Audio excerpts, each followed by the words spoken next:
Mabrouk An-Nejma deuxième et pourquoi pas la troisième dans quelques semaines avant que la Coupe d'Afrique des Nations ne débute pour la sélection algérienne. Mais ça fait déjà une semaine, depuis jeudi dernier, nous savons que l'Algérie va participer à son 5e mondial et la fièvre n'est pas encore tombée. Après cette belle semaine où il y a eu la fête dans toutes les villes d'Algérie, certainement cette fête qui a débuté à Oran, qui s'est poursuivie à Tizi Ouzou et dans toutes les villes d'Algérie après cette qualification historique. La 5e pour la sélection algérienne. On va baisser un petit peu de la fièvre et se projeter ce soir dans votre émission Le Canal des Verts, votre nouveau rendez-vous avec la sélection nationale, cette émission qui va accompagner les Verts jusqu'au mondial américain. Je le rappelle, pour ceux qui ne le savent pas encore, il n'y en a pas beaucoup, il se déroulera en Amérique du Nord, entre le Canada, les États-Unis et le Mexique. On attendra le tirage au sort en décembre prochain à Washington pour savoir dans quel groupe l'Algérie évoluera et dans quelle ville et dans quel pays. Bien évidemment, mais vous saurez tout. Comment? Vous saurez tout en suivant le canal des Verts à partir de ce jeudi et tous les jeudis jusqu'en été, l'été prochain où débutera la Coupe du Monde de football. On va revenir sur cette qualification historique avec notre invité, l'invité du canal des Verts et du canal Algérie que j'ai le plaisir de retrouver. Lui aussi a vécu cet événement, une qualification à une Coupe du Monde. Khaled Lemouchia est notre invité ce soir. Bonsoir Khaled. Bonsoir Riyad et merci pour cette invitation. Je tiens aussi à saluer nos deux grands consultants.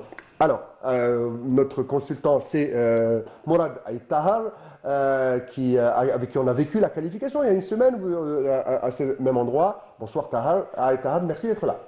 Bonsoir Riyad et bonsoir nos amis téléspectateurs et bien très content de revoir Khaled ici dans notre plateau et je vous laisserai présenter. Non, c'est moi.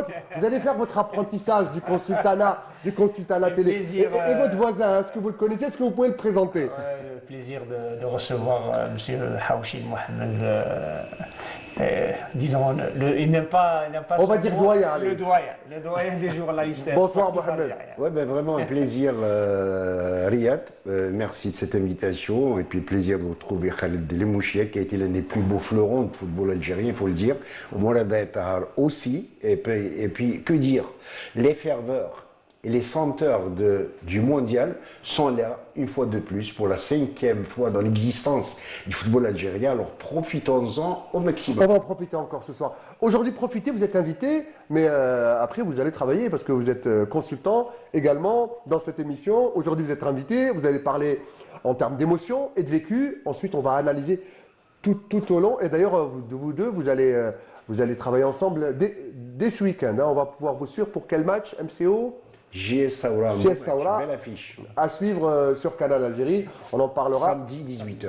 On va parler de championnat parce qu'on va aussi suivre l'évolution du championnat, même s'il y a très peu de chances pour que des joueurs du cru puissent grimper dans ce wagon. Mais on ne sait jamais. Une année, c'est long. Il peut y avoir des blessures. D'abord, ma première question pour vous, Khaled Lemouchia. Vous avez vécu ce moment dans peut-être le retour en Coupe du Monde le plus emblématique, le plus puissant émotionnellement, c'était l'événement d'Omdurman, de l'Égypte juste avant. Vous avez vécu cette épopée. Qu'est-ce que peuvent ressentir les joueurs de 2025, ce que vous avez ressenti vous en 2009? Déjà, c'est un rêve de gosse qui se réalise. Vous savez, quand vous jouez au foot, vous demandez à n'importe quel enfant qu'est-ce qu'il veut faire. Il va vous dire automatiquement une Coupe du Monde. Donc on voit que la Coupe du Monde est pas loin et on arrive à la réaliser. D'autant plus que le scénario, vous venez de le dire, le fameux match contre l'Égypte au Caire, et ensuite 4 jours après le match à Omdurman, avec cette qualification historique. Donc c'est vraiment des moments inoubliables et ça permet de souder un groupe. Moi jusqu'à au jour d'aujourd'hui, tous les joueurs qui ont composé cette équipe, c'était peut-être mes amis à l'époque, ce sont mes frères aujourd'hui grâce à cet événement. Donc c'est des choses qui ne s'oublient pas. Il y a des événements forts qui tissent des liens indéfectibles? Bien sûr, parce qu'on a vécu des moments, on a vécu des douleurs. On perd 2-0 au Caire, à la dernière minute, on était qualifié. Ouais. On doit remettre ça 4 jours plus tard à Omdurman, on ne sait pas ce qui va se passer.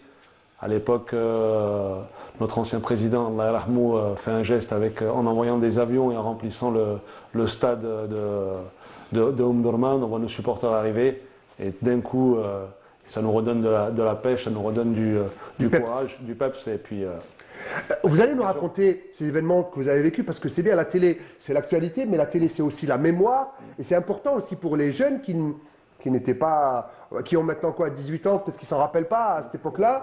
Il faut leur rappeler que c'était un moment vécu. Et puis l'Algérie était en manque de Coupe du Monde pendant quoi, 24 ans. Et c'était un retour incroyable. On va en parler. Alors, messieurs, on va se mettre dans le contexte. On est déjà qualifiés. Il nous reste peut-être le match le plus inutile, mais le plus difficile, celui face à l'Ouganda. Et c'était un match compliqué, une copie très difficile au départ, que les coéquipiers d'Amora ont rendu proprement à la fin. On va regarder ce résumé du match Algérie-Ouganda, d'abord pour planter le décor du départ de cette fête avec Hakim Kesherout. Une belle victoire des Verts lors de cette 10e et dernière journée des éliminatoires du Mondial 2026 groupe G. Les Algériens se sont imposés au stade Ayed Ahmed face à une coriace équipe de l'Ouganda. Steven Makwela avait ouvert la marque pour les visiteurs dès la 6e minute de jeu en première période.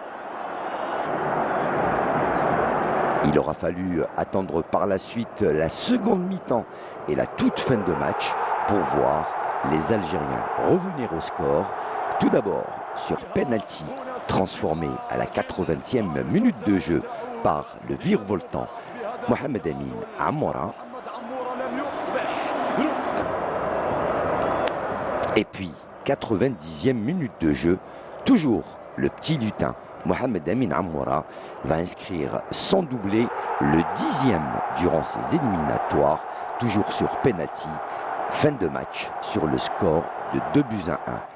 Grâce à cette victoire, l'Algérie termine ses éliminatoires du mondial en tête du groupe G avec 25 points. Mohamed Amin Amora, pour sa part, termine ses éliminatoires en tête du classement des meilleurs buteurs de ces éliminatoires zone Afrique avec 10 réalisations. Du côté des joueurs, la tâche n'a pas été de tout repos, mais la satisfaction du travail accompli reste indescriptible. Là, le soutien du peuple, on est passé par des moments difficiles ces derniers temps, mais avec ce succès-là, avec cette réussite-là, ça en valait la peine. On est passé par beaucoup d'épreuves, et maintenant c'est à nous de savourer et bien préparer les prochaines séances. À domicile, le peuple mérite qu'on gagne tous nos matchs. Donc c'est pour ça qu'en deuxième mi-temps, on est revenu vraiment pour remporter ce match, même si on était déjà qualifié. Et c'est toujours un plaisir de jouer devant nos supporters et l'ambiance, elle est toujours exceptionnelle. الحمد لله نشكر الشعب اللي راه واقف معنا من البدايه ونشكر زملائي هما اللي عاونوني باش وصلت بيتر وتحيه الجزائر. بس الحمد لله we qualified and everything. Now focus on November وافريكا كاب وان شاء الله نربحوا الافريكا كاب.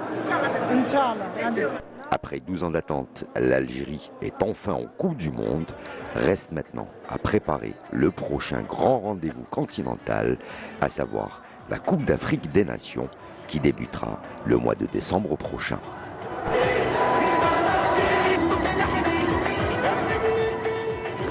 Énorme moment de communion avec le peuple et de décompression après cette intensité. Khalid Mouchia, ce match, il a eu un scénario assez particulier. Alors, toute l'équipe, on l'a vu avec les maillots, 5, on préparait déjà la fête, on savait qu'on était qualifiés.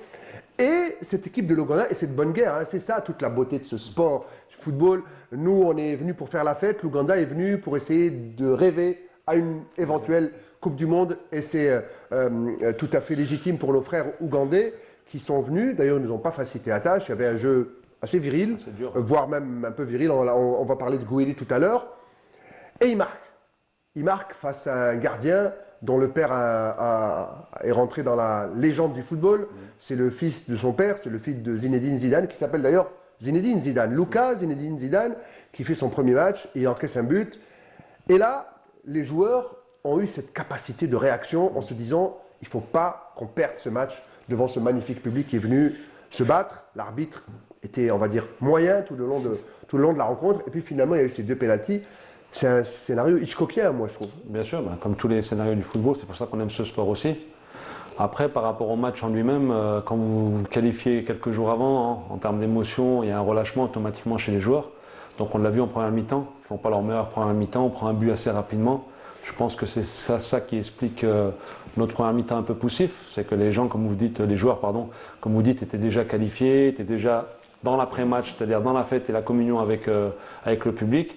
Il a fallu un peu de temps avant de se réveiller. Je pense que ce premier but encaissé a permis de lancer la machine. On a vu par contre une deuxième mi-temps de meilleure qualité, avec un fin de match où on arrive à égaliser et mettre ce deuxième but dans les arrêts de jeu. Alors, on va disséquer un petit peu le comportement. Mohamed Hawchin, je voulais vous entendre sur ce stade. Il a quelque chose vraiment de particulier. Et les joueurs, c'est pas moi qui le dis, hein. C'est les joueurs. Vous, à l'époque, votre fief, c'était Tchaker. C'était le stade Porte-Bonheur. On n'a jamais perdu un match dans ce stade. Et là, j'ai l'impression, même s'il faut faire plaisir à tous les supporters d'Algérie, il faut jouer un peu à Annaba, un peu à Oran, un peu à Alger. Mais ce stade, pourtant, le stade de Allah yarhamou, Hussein Ait Ahmed, il est neuf, c'est un nouveau stade, mais il y a quelque chose. Il s'est passé quelque chose entre l'équipe et les supporters du stade de Tizi Ouzou. Oui, mais alors là, vous êtes vraiment plein dedans, Riyad, dans la mesure où ce stade a quelque chose de particulier, je ne sais pas, il y a une certaine ambiance que moi personnellement, je vis à chaque fois à Tizi avec des frissons, dans la mesure où vous voyez... Je rappelle que vous y êtes chaque semaine presque, hein. Soit l'équipe nationale, soit la JSK. Donc vous connaissez le public de... Oui, d'accord. Donc vous voyez toutes ces voitures, toutes les immatriculations d'Algérie, ça vient de Sétil, d'Annaba, de Saïda, de toutes les wilayas d'Algérie, et puis cette symbiose même avec la population locale, etc. Et puis moi, ce que j'ai retrouvé la plupart... Moi, j'ai vu des images de petites cités à côté du stade, où les gens invitaient les voyageurs qui sont venus pour voir le match à garer leur voiture, à venir manger.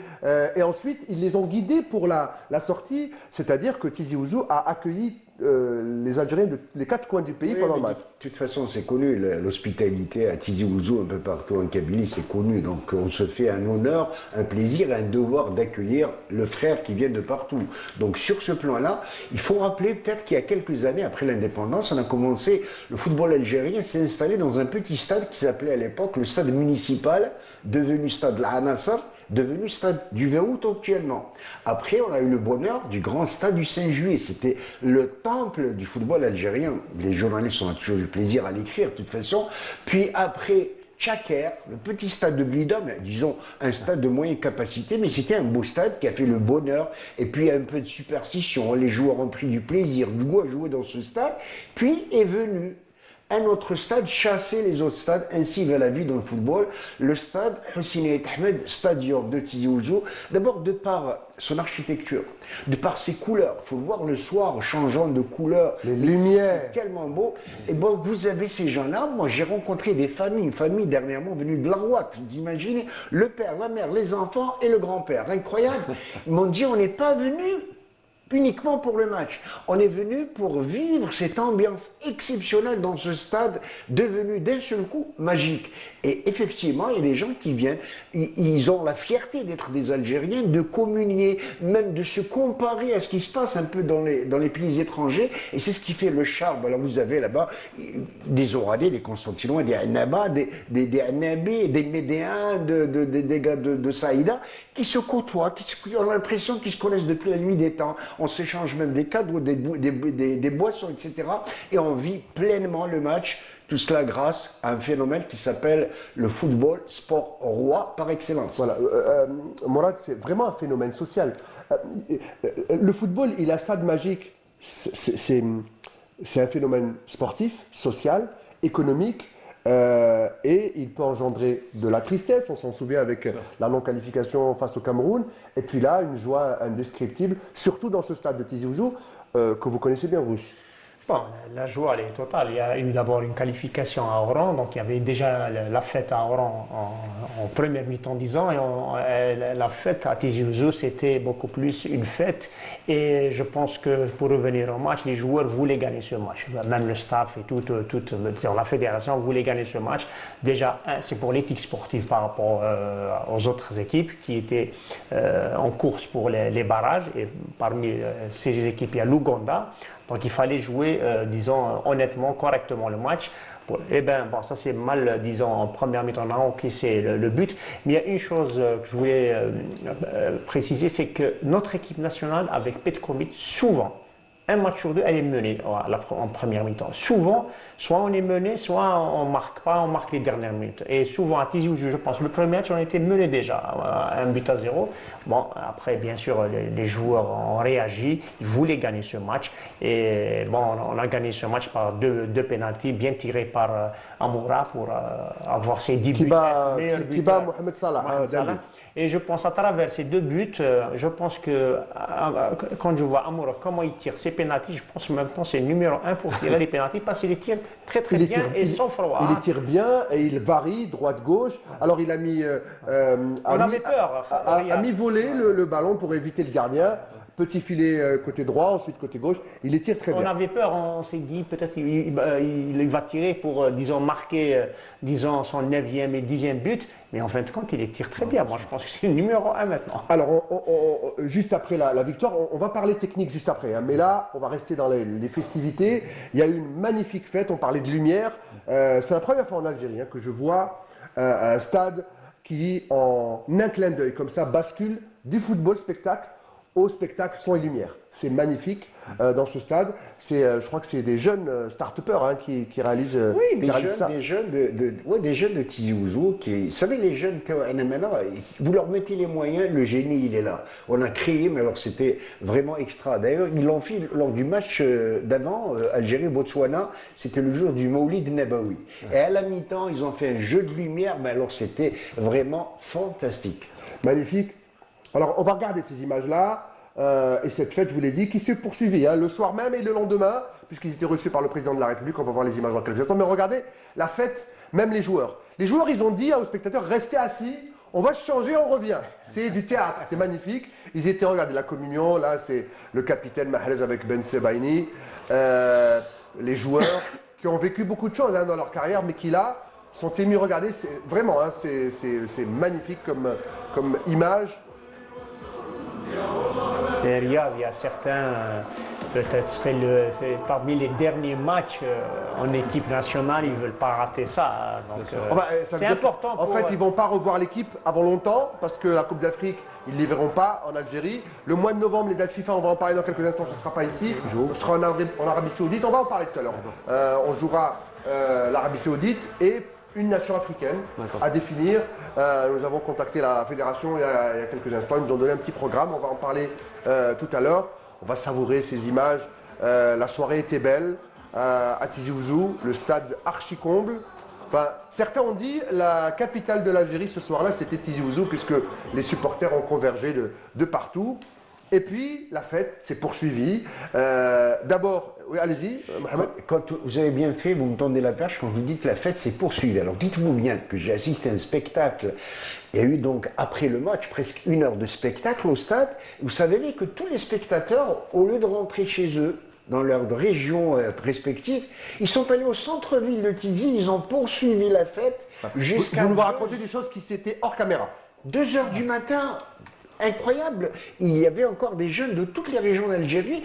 Ils ne voulaient pas que la fête se termine, ils voulaient la prolonger. C'est tout le bonheur de la jeunesse algérienne et c'était vraiment très très beau à vivre et à partager. Ceci dit, bien évidemment, il fallait bien partir, mais on s'est promis, ces jeunes-là ont promis de revenir un jour, pourquoi pas, tout en espérant que cette ambiance, que cette motivation perdure encore. Alors, la fête dont parle Mohamed à Tizi Ouzou, que les supporters ont voulu faire durer, la fête, elle était extraordinaire aussi. Qualification, Omdurman, il y a eu tous ces supporters qui se sont déplacés au Soudan. Quand vous êtes rentré au stade, et ça c'est pour les plus jeunes qui ne le savent pas, est-ce que c'est vrai qu'en rentrant au stade, vous avez senti que vous étiez à la maison? Bien sûr. En fait, c'est ça qui nous a surpris parce qu'on savait qu'ils allaient venir, mais pas à ce point-là. Donc on est rentré frisson, on a l'impression qu'on était à domicile. Sachant que dans le tirage au sort, c'était les Égyptiens qui avaient choisi le stade au Soudan. Je pense que nous, on avait choisi le stade en Tunisie, puis c'est tombé sur eux. Donc ils pensaient qu'ils allaient être chez eux. Qu'ils allaient avoir l'avantage. Qu'ils allaient avoir l'avantage qu'ils allaient chez eux, et tout le contraire. Étant donné que le nombre de supporters algériens qui étaient, il y en avait même qui étaient sur les poteaux qui éclairaient le stade, qui étaient venus, il y avait des vieilles mamans, il y avait tout le monde en fait qui était ici, donc on était à la maison. Est-ce que cette ferveur... Bon, les Algériens, on le sait, ils sont fous amoureux de l'équipe nationale de football. C'est l'étendard, donc ils sont partout.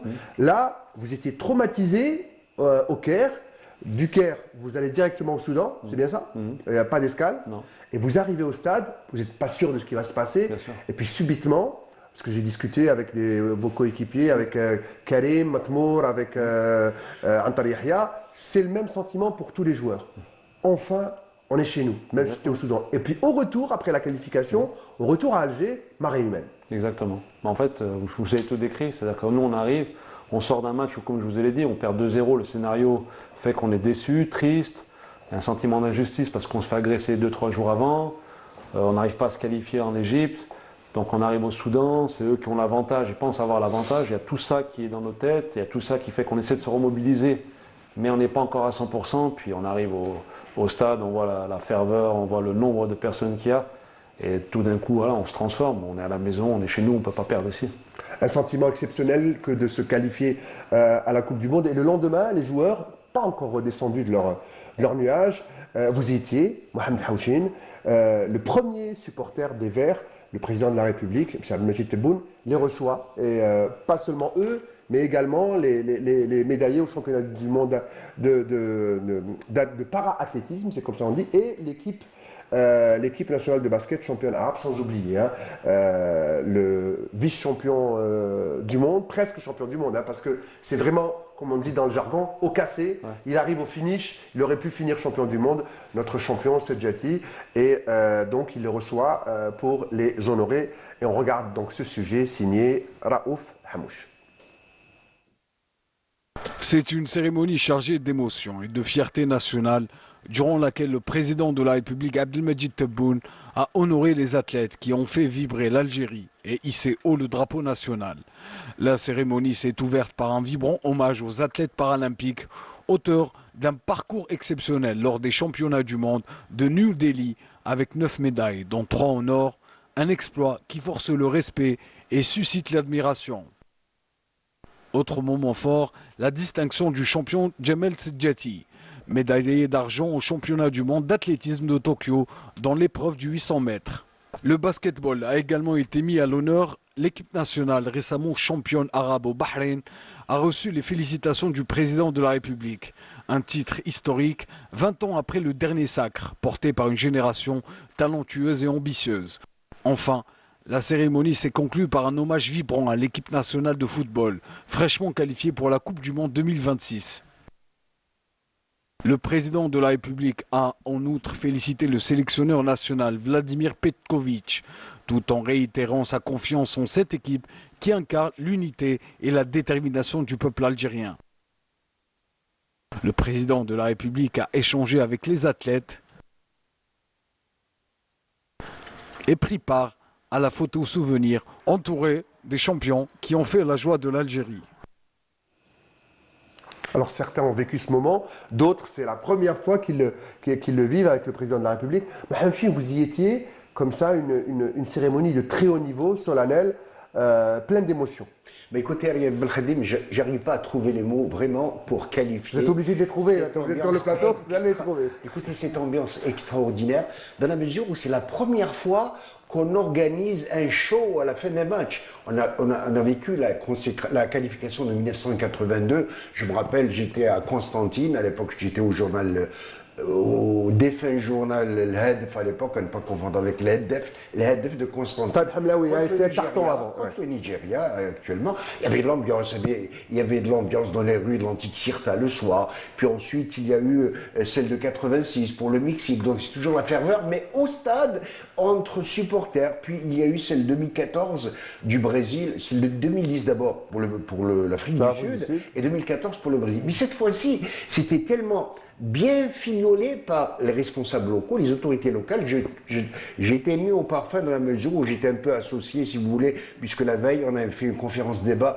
sur la glorieuse équipe du Front de Libération Nationale, avec comme invité l'un des derniers survivants de cette épopée mythique, historique, Mohamed Maouch, le président de la fondation équipe du FLN. Il reste un deuxième survivant, c'est notre ami Abdelrahman Defnoun. Je suis en contact avec lui, il habite toujours à Nîmes.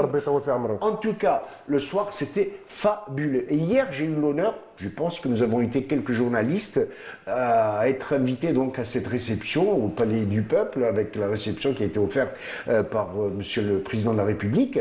J'ai côtoyé des joueurs, alors surtout les plus jeunes, vous avez Chergui et Kebal qui jouent au Paris FC. Ils étaient vraiment sur un nuage, c'est le cas de le dire. Maza, Lucas, il a dit mais c'est beau, je suis fier de représenter mon pays, le pays de mes ancêtres, le pays de ma famille. J'avais du mal à réaliser que c'est quand même le fils à Zinedine Zidane. C'est le fils de il était Zizou. lui aussi sur un nuage, il n'a pas regretté. De toute façon, il a adhéré pleinement à cette option donc de prendre une nouvelle nationalité sportive pour l'Algérie. Il ne l'a pas regretté. Quand vous avez Besbaini qui vous dit c'est la première fois que j'assiste à un tel hommage, c'est tellement beau. Pourtant Besbaini qui joue maintenant au haut niveau un peu partout en Europe, c'est le cas de le dire. Et vous avez un Mahrez qui a été même jusqu'à prendre des athlètes handicapés qui ont eu donc des médailles au championnat d'Afrique, au championnat du monde à la Nouvelle-Delhi.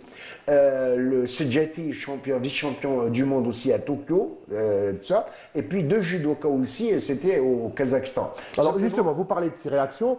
On va me dire si on peut voir les réactions des joueurs lors de cette cérémonie très émouvante, notamment Mahrez, quand vous me dites à l'oreillette quand les interviews sont prêtes. Alors on va me le dire. Est-ce que c'est... Alors on y va, on les écoute.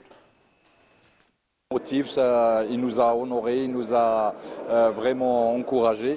Et ça, c'est toujours une motivation pour tous les joueurs, le staff, tous les staffs, pour donner le meilleur de nous-mêmes et être présents et représenter dignement l'Algérie dans les prochaines échéances comme la Coupe d'Afrique et la Coupe du Monde. Toujours le même honneur et la même fierté de le voir. Et ça fait encore plus plaisir quand il nous félicite. Et voilà, on sent qu'on a fait quelque chose qui est important. Ouais, bah oui, c'est un honneur de rencontrer le président de la République. Chaque fois que je le vois à la télé, là, le voir en vrai, c'est un truc de fou. Et ça fait plaisir, c'est un grand honneur pour moi. الأجواء كانت رائعة. أنا بيرسونيلمون سي أول مرة نعيش أجواء كيما هذه. جو بونس ميم كاين بزاف لي جوار المرة الأولى نتاعهم دونك فوالا الحمد لله فرحنا كامل وفوالا رانا فرحانين وفخورين بالتأهل لكأس العالم. Pour moi, c'est la première fois que je viens ici déjà. Je suis très honoré, très content de voir le président, de voir tous ceux qui l'entourent, en fait, qu'on voit, qui regarde tout en fait, qui fait attention à tout et alhamdoulilah, je suis très content.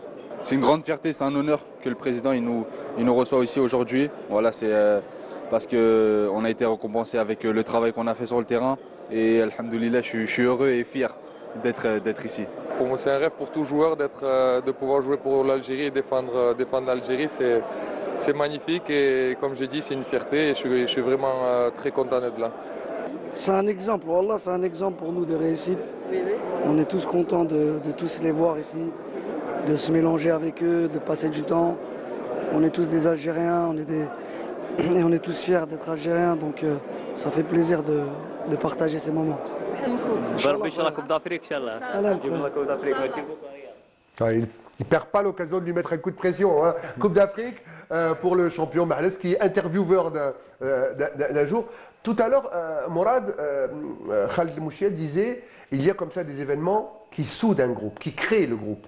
Déjà, avant même d'entamer une compétition avec un tournoi fermé comme la Coupe d'Afrique des Nations, on sent lors de la réception organisée par le président de la République, qui est vraiment à cette occasion presque le père de ces athlètes-là, il y a quelque chose qui est né entre ces joueurs qui découvrent pour la première fois ce genre d'événement.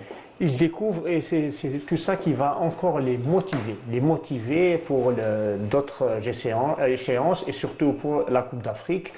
Et il y a beaucoup des fois des rencontres, des événements qui comme il a dit Khalid, soudent le groupe. Et là, il y a une génération, il faut le dire, il y a une génération, il y a des anciens comme Mahrez, Ben Sebaini, Mondi. Il ne faut pas oublier Mahrez, Mondi et je pense Ben Taleb, disons, ils étaient avec l'équipe en mondial 2014. 2014. Ben Taleb, Mondi et Mahrez étaient en 2014. Avec 2014, donc ça fait 12 ans qu'ils sont en équipe nationale. Ils savent que C'est peut-être la Coupe du Monde, ce sera la dernière, disons. Et il faut qu'ils soient en forme en juillet. Qu'ils soient en forme, bien sûr, ils seront toujours sélectionnables. Moi, je pense qu'ils seront toujours sélectionnables pour jouer, bien sûr, sur la forme du jour. Il faut juste éviter les blessures. Éviter les blessures. Donc, il y a une nouvelle génération. À travers ces deux matchs contre le Botswana et l'Ouganda, il y a beaucoup de jeunes joueurs qui ont émergé, qu'on découvre.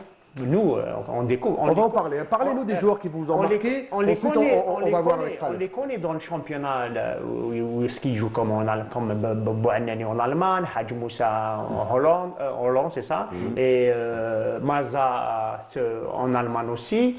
Donc, on connaît leur valeur. Mais en équipe nationale, on ne sait pas comment ils vont réagir. Mais quand on va en deuxième mi-temps, la plupart c'était des jeunes joueurs. Et puis il y a une particularité, ils n'ont pas été incorporés alors qu'on menait 2-0, 3-0. Ils ont été incorporés alors qu'on était mené au score. Et ils ont donné du rythme. Ils avaient une responsabilité de résultat. Et ils ont donné du rythme à ce match. Il y a beaucoup d'occasions, surtout après le but de Amoura, le premier penalty.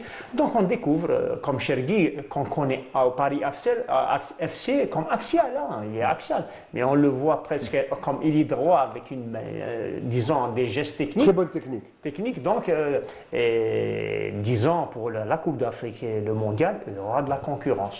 Il y a des postes où il y a beaucoup de concurrence. Je pense surtout du côté droit, c'est-à-dire comme arrière droit, on a 3-4 joueurs. Du côté de Mahrez, il y a Bouannani, il y a Hadj Moussa. Donc, en sentinelle, il y a Ben Taleb, il y a Boudaoui, il y a Zorgan. Il y a à gauche. Il y a Etnouri qui est blessé, donc il va et Hadjab aussi, qui est un bon joueur aussi. Donc, ça va être, il y aura de la concurrence et cette concurrence, elle sera positive, qui va bien sûr donner une bonne performance, Inch'Allah, pour notre équipe. Alors, on va poursuivre parce que depuis que Petkovic est là, il y a comme ça les supporters, la presse qui lui pose des questions. Il y a même une question qui a fait rire l'entraîneur croate. Est-ce que la presse vous influence vos choix? Et il a même rigolé en disant oui. Ensuite, il est revenu. On a vu, Khaled, l'incorporation de certains joueurs. D'abord, je voulais votre opinion sur les nouveaux qui sont arrivés. Et ensuite, dans quelle mesure Petkovic fera ses choix entre novembre et le début de la Coupe d'Afrique?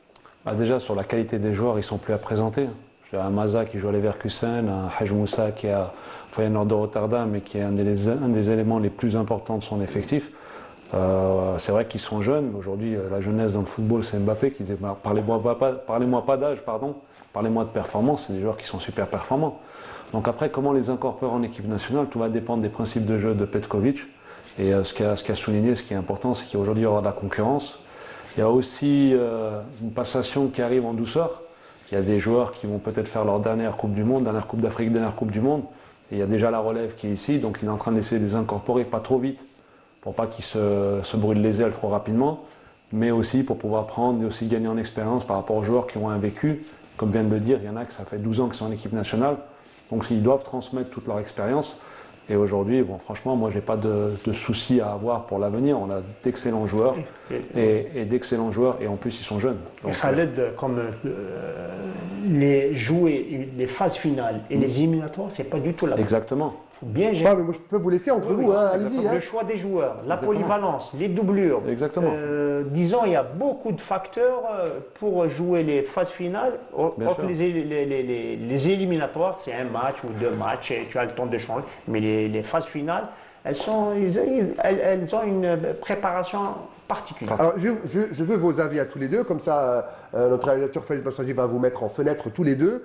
Il va y avoir, et ça c'est une exclusivité, Canal Algérie, il va y avoir une date FIFA en novembre, donc l'Algérie aura la possibilité de jouer 2 matchs.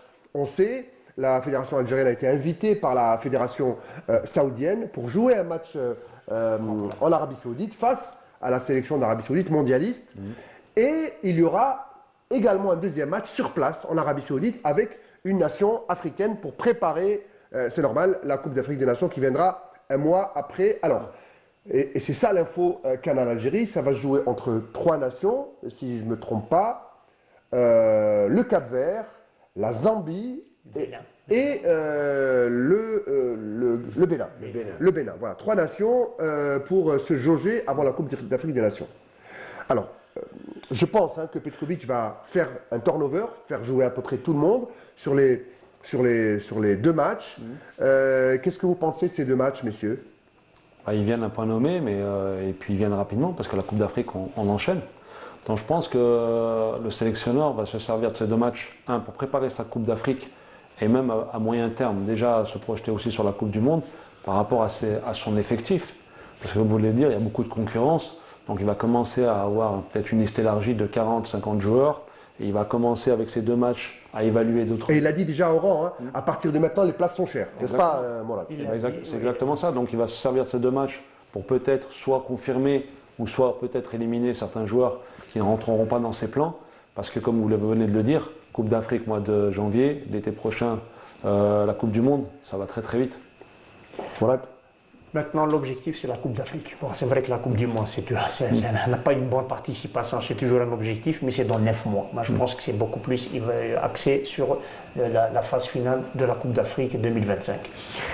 Date FIFA, on n'en a pas beaucoup. Il y a novembre, Coupe d'Afrique et puis mars.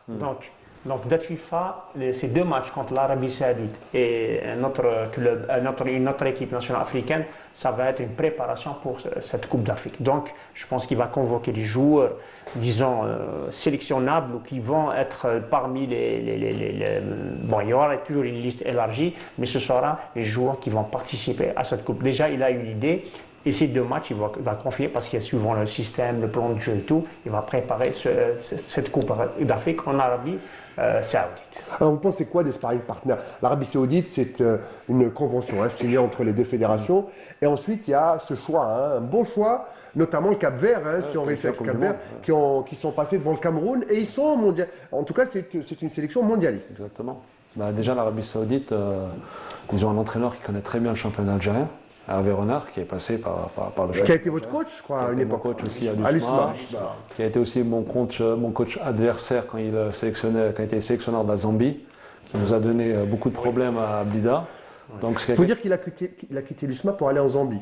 Il était déjà en Zambie, il est venu en Juba, il a fait un retour en Zambie où il gagne sa première Coupe d'Afrique. Pour il gagne la Coupe d'Afrique, voilà. Exactement. Donc c'est quelqu'un qui connaît beaucoup le joueur, on va dire, algérien. Donc ça va être vraiment un match intéressant. Et le match, c'est le Cap-Vert, un mondialiste comme nous, donc belle confrontation. Mais pour revenir à ce que disait mon confrère, c'est vrai que la Coupe d'Afrique, je le rejoins, c'est que la Coupe d'Afrique elle va être importante parce qu'on sort de 2 Coupes d'Afrique où on a 2 échecs. Décevantes. Exactement. Donc c'est vrai que je pense que le sélectionneur va faire en sorte de bien préparer les joueurs pour faire une Coupe d'Afrique à la hauteur de notre équipe nationale. Alors c'est difficile de faire pire que ce qu'on a fait lors des 2 dernières éditions. Est-ce que vous pensez que cette équipe, parce que, bon, on ne va pas être inquiet trop vite, mais on sent que la mayonnaise ne prend pas vraiment, etc. Mais même à une époque, avant la Coupe d'Afrique de 2019 en Égypte, l'équipe, un mois avant, tournait pas du tout. Et l'équipe est née pendant le tournoi. Est-ce que vous pensez que l'exploit ou le miracle peut arriver dès le début de cette Coupe d'Afrique? C'est juste ce que vous venez de dire, Riyad. Une phase finale, c'est autre chose, c'est pas la même chose. Tu peux avoir une grande équipe, même les 2 éditions qu'on a ratées, on avait fait 15-16 matchs sans défaite. Mais 35, on avait une série de défaites, 35. Mais on est arrivé à la phase finale et on n'est pas passé au 2e tour, donc 2 fois de suite. Donc, il faut bien préparer cette phase. Il faut oublier qu'on est tombé dans un groupe. Bon, il n'y a pas de mondialistes. Il y a le Soudan, alors, messieurs, je vous mets dans le contexte, comme ça on en discute. Burkina Faso, Soudan et. Alors, Algérie-Soudan, ce sera le 24 décembre à 13h. Donc, ce sera donc à la mi-journée. Et ensuite, peut-être le plus gros morceau dans ce groupe, Mohamed Haouchine, Algérie-Burkina. C'est une équipe qui nous crée des problèmes. Qui nous crée beaucoup de problèmes. Qui nous a toujours posé des problèmes. Voilà. Il n'y a que Majid Bouguera qui s'en est débarrassé. C'était au Stade Tchèque à l'époque. Alors, ce sera le 28 décembre, toujours à 13h. Et ensuite, 3e match, Algérie-Guinée équatoriale, cette fois-ci à 18h. Et ce sera le dernier jour de l'année, c'est-à-dire le 31 décembre. C'est vrai, quand on voit le groupe, on va se dire, bon, on va se qualifier. Facile. Mais On est les seuls mondialistes du groupe. En Afrique et surtout les phases finales, il faut toujours disons, être prudent parce que, disons, comme la Burkina Faso, c'est toujours une équipe coréenne contre l'Algérie. Il faut déjà gagner le premier match, on le dit toujours. Et Guinée équatoriale, c'est même une équipe chose. qui nous a gagné en Coupe d'Afrique. Donc, et souvent, pendant ces phases finales, il y a toujours une équipe ou une équipe nationale ou une génération qui émerge. Et des fois, c'est des surprises, mais c'est pour ça qu'il faut faire attention. Il faut bien prendre, préparer son mondial avec cette Coupe d'Afrique. Je pense que 2 éditions ratées, ça donne à réfléchir au staff et même les anciens joueurs et les nouveaux joueurs. Alors, je parle à un joueur expérimenté. L'équipe type de la Coupe d'Afrique des Nations, Vladimir Petkovic, il l'a pas encore dans la tête. Il va attendre de jouer ces 2 matchs de novembre pour avoir... et peut-être qu'il jouera 1 ou 2 matchs amicaux, il pourra avant la peut-être... Coupe d'Afrique. Avant la Coupe d'Afrique, on peut entendre des ententes entre amis, on va dire. On va s'arranger pour jouer un match ou 2. Est-ce que ces 2 matchs de novembre, plus les matchs amicaux, vont décider de l'équipe de départ de la Coupe d'Afrique? Oui, je pense. Je pense qu'il a quand même quelques certitudes. Et ensuite, il va confirmer d'autres postes ou des incertitudes à travers ces 2 matchs, et plus les matchs amicaux qui vont arriver juste avant la Coupe d'Afrique. Mais c'est vrai que quand on voit les dernières prestations, on a l'impression, d'autant plus depuis le match contre la Suède, qu'il y a des postes où il y a quelques doutes.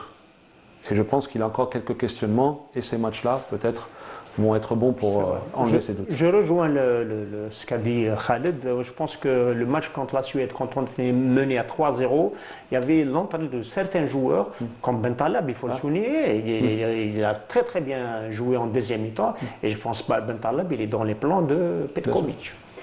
Moi, je dirais que l'opération Coupe du Monde, on la met de côté pour le moment. Qualification méritée, on a fêté tout cela. Maintenant, Petkovic va mettre en place un nouveau chantier, c'est la Coupe d'Afrique. Là maintenant, il est branché carrément sur la Coupe d'Afrique des Nations. Et là, il a parlé même de... Enfin, on a laissé dire qu'il commence déjà à penser à un certain nettoyage, qu'il y ait une véritable décantation pour trouver le noyau, le groupe qui va être représenté dans sa globalité. Vous avez bien parlé d'un sujet tout à l'heure quand vous avez parlé du turnover. Alors que de nombreux spécialistes, à l'heure actuelle, mais aussi de nombreux supporters. Vous savez, les supporters, entraîneurs, techniciens, ils sont nombreux chez nous. Il y en a presque 60 millions. Ils me disent pourquoi non, mais Petkovic aurait dû lancer les jeunes. On a pensé par exemple au jeune Boanani qui n'a pas joué une seule minute pendant les 2 matchs. Donc ça fait des regrets. Chiara aussi. Oui, Chiara aussi. Et ça, je me mets à leur place. J'ai vu hier dans la réception au niveau de la présidence, ils étaient un peu attristés par cette... Mais ils ont fait contre mauvaise fortune, bon cœur, comme on dit. Mais je tiens à vous dire que je pense, personnellement, que le staff technique algérien a été quelque peu piégé par le but ougandais qui a été marqué en début de match.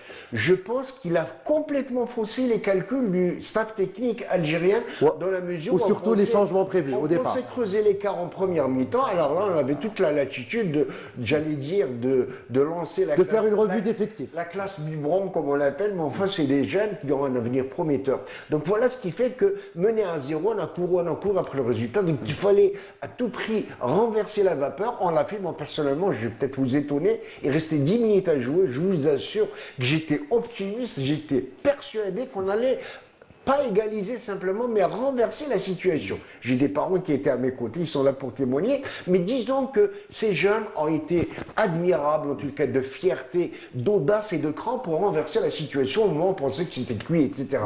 Donc sur ce plan-là, il faut comprendre peut-être l'entraîneur, M. Petkovic, qui était pris par... Vous savez, c'est comme ça, un entraîneur, nos 2 footballeurs sont bien placés, tu as beau préparer un match, et puis tu as un petit indice qui vient fausser la route, et tous tes plans de... Le grain de sable. Tous tes plans tactiques sont complètement bouleversés. Donc voilà ce qui fait que malheureusement, qu'est-ce qui a fait le prix de ce but ougandais? Ce sont ces 2 jeunes joueurs qui n'ont pas eu... Mais enfin, mais en réalité, tout ça, c'est un point positif. C'est-à-dire que dans l'adversité, dans un plan qui n'était pas du tout prévu, cette équipe a la ressource pour revenir, et c'était difficile. L'arbitre n'était pas considéré, il n'y avait pas la VAR. Les décisions étaient un petit peu douteuses.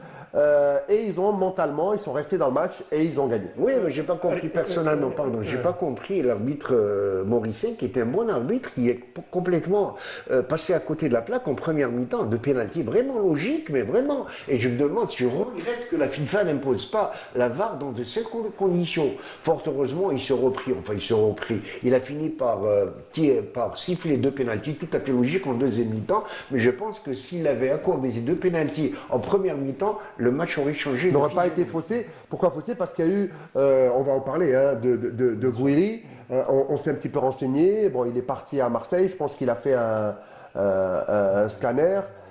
Qu'est-ce qu'il a eu?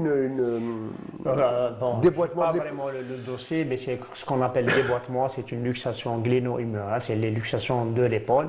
Bon, c'est sa deuxième luxation. Et généralement, quand c'est une deuxième fois, il y a notre avis, disons, il faut voir l'avis du médecin comme du club, il y a l'avis du chirurgien, il y a l'avis de l'entraîneur. Est-ce qu'il y a une chance qu'il soit opéré? Donc, oui, il y a le traitement. Il ne sera pas opérationnel au moins 6 semaines? Il y a le traitement conservateur, c'est-à-dire le traitement orthopédique, le renforcement et le laisser jouer, mais c'est un risque.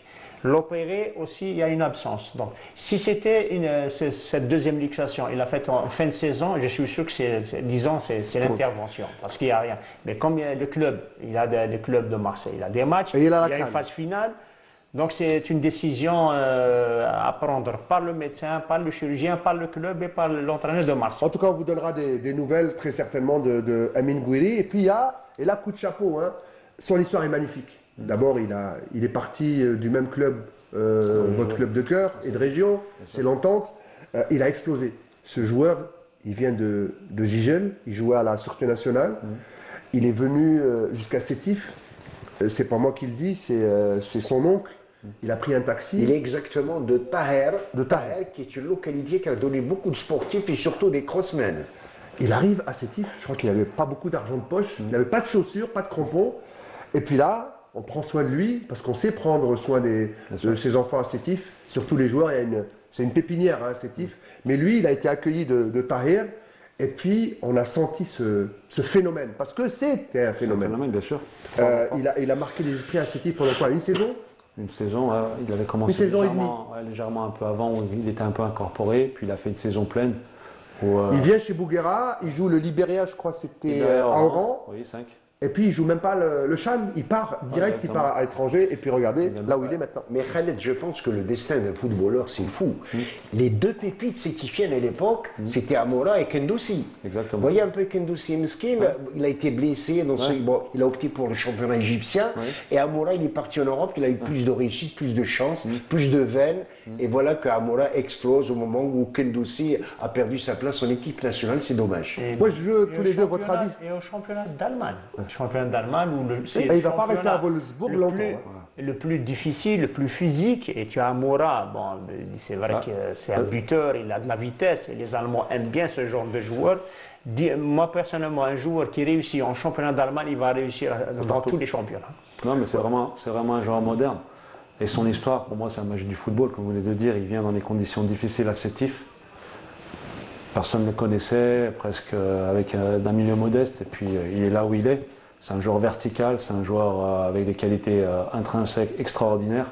Et pour moi, aujourd'hui, il n'est même pas encore à 100%. Il a quel âge? 24-25 ans. Donc il a encore 2-3 années où il va se développer. Je pense que c'est un joueur qui peut atteindre un grand club, mais très facilement et très rapidement.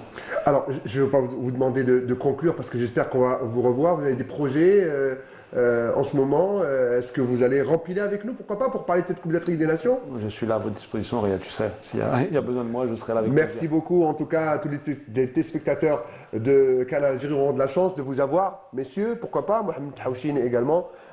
Lui, il remplit chaque semaine. Vous êtes partant. Pas de problème. Ça se négocie. L'ambiance du mondial est déjà lancée. On va vivre la saga africaine. Là aussi, c'est très beau à vivre aussi. Alors, en parlant de saga, on va finir cette émission en musique. Nous sommes au mondial, messieurs, comme vous l'avez été. Il y a quelques années, on espère une belle Coupe d'Afrique des Nations. On va suivre les Verts dans cette émission. Le canal des Verts, si vous voulez tout savoir sur l'équipe nationale, ses préparations pour la Coupe d'Afrique des Nations, pendant la Coupe d'Afrique des Nations, ensuite la préparation pour le mondial. une seule chaîne, Canal Algérie, l'émission Canal des Verts. Merci de votre fidélité. Merci messieurs d'avoir passé cette petite heure, un peu moins d'une heure avec nous. Mais on revient, promis, on revient jeudi prochain. Prochain rendez-vous avec le sport, c'est Mouloudia Saoura avec vous deux, messieurs. Vous serez là. Les voilà, c'est eux que vous allez écouter sur Canal pour MCO Saoura. Et puis Canal Foot avec Hakim Keshro dimanche. Merci à tous, très bon week-end. Salut.